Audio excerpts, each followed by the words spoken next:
Olá, seja bem-vindo e bem-vinda a mais um ensinamento oriental com o título A Sabedoria do Ermita. Muito bem, neste primeiro momento gostaria que fechasses os olhos e te concentrasses na respiração, enchendo os pulmões de ar e deitando tudo cá para fora, de seguida em sucessivas inspirações e expirações. Acompanha o ar a entrar e a sair.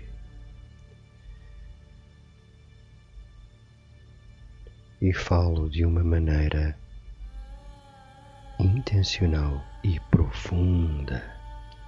São as chamadas respirações conscientes, que ajudam a entrar em contacto contigo próprio ou contigo própria e a estabelecer um ponto de viragem entre um momento da vida de costumes com um momento mais especial, um momento de aprendizagem, de aprofundamento. Muito bem. Inspiração e expiração. Isso mesmo, traz a tranquilidade ao teu corpo.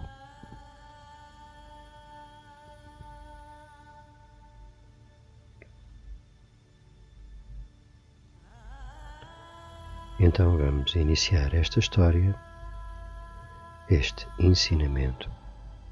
E era um ermita de avançada idade.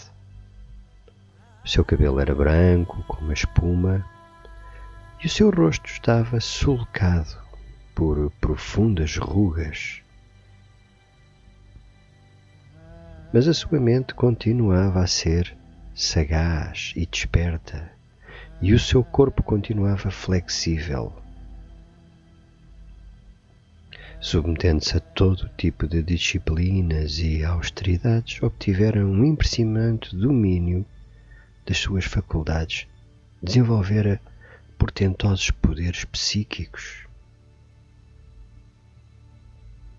Mas, apesar de tudo isto, apesar de todo o desenvolvimento, toda a aprendizagem, não conseguira debilitar o seu desmesurado ego.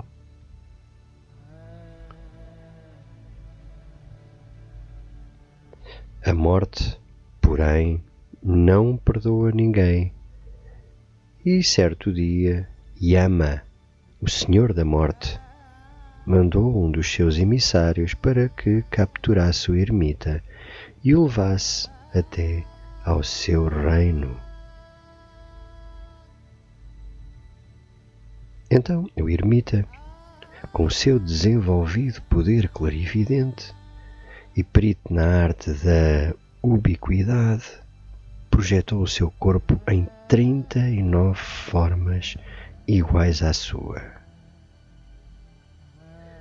E quando chegou o emissário da morte, contemplou, estupefacto, 40 corpos iguais. O corpo do ermita e mais 39 cópias. Sendo-lhe impossível detectar qual o corpo verdadeiro, não pôde prender o ermita e levá-lo consigo.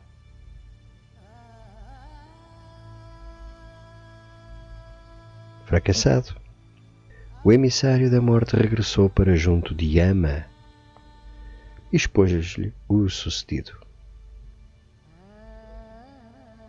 Yama, o todo-poderoso Senhor da Morte, ficou pensativo.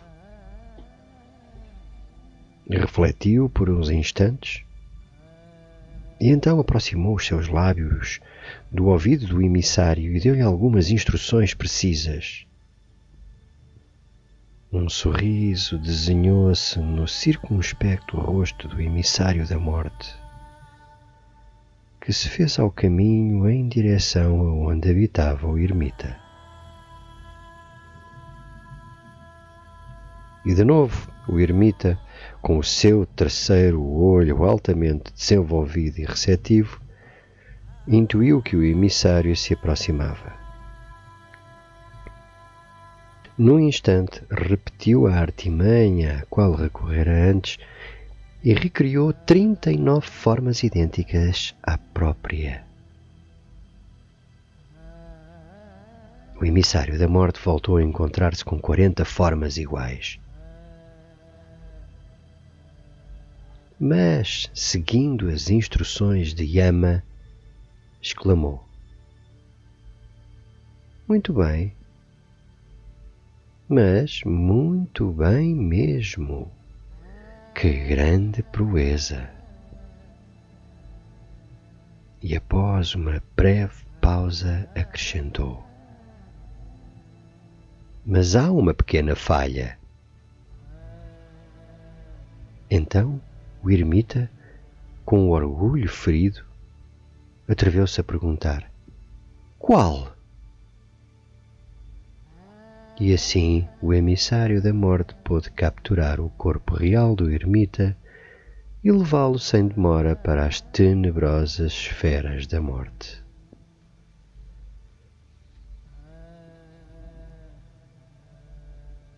E assim acaba este conto, que nos traz um ensinamento muito importante sobre a presença do ego.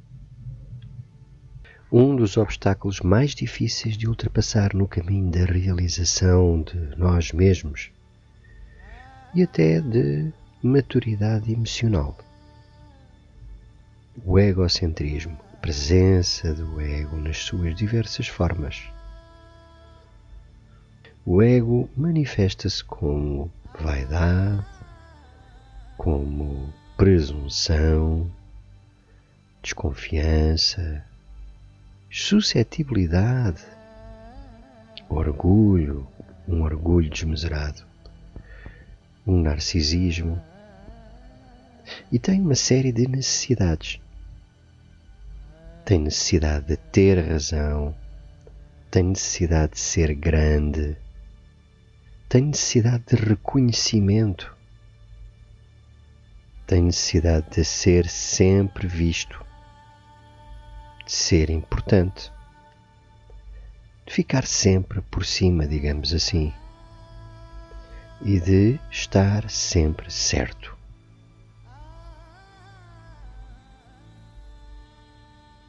E todos estes atributos, todas estas características, acabam por ser o seu ponto fraco.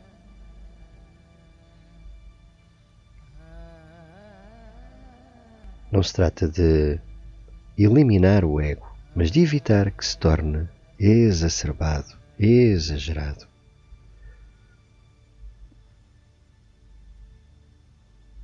Porque o ego também impede a reflexão, impede a imparcialidade. E foi assim que o ermita caiu nesta armadilha que o emissário da morte lhe trouxe. Bastou uma pergunta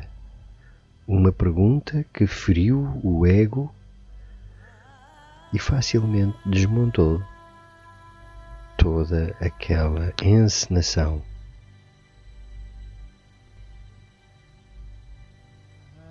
O ego, na verdade, aquele ego excessivo, que nada tem a ver com o saudável individualismo, ofusca a mente e acalenta o lado mais feio da personalidade humana. As necessidades do ego devem ser identificadas e deves estar atento ou atenta a se em cada momento ele domina os teus comportamentos, os teus pensamentos, as tuas atitudes e também as tuas emoções. Então, fica bem e até breve.